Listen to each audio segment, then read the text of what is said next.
in ways that we cannot be able to understand.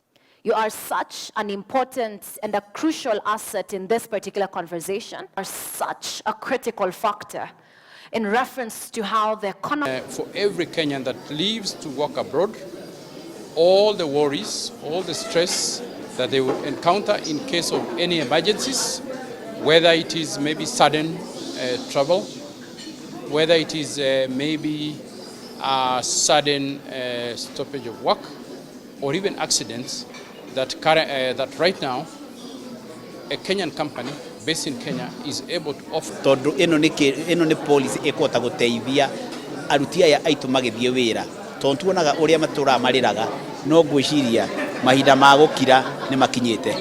They get evacuation needs or repatriation needs abroad.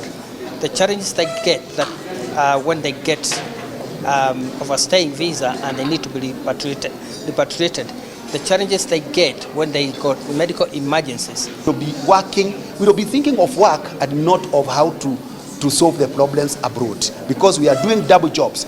It is not my work to follow the person I get job.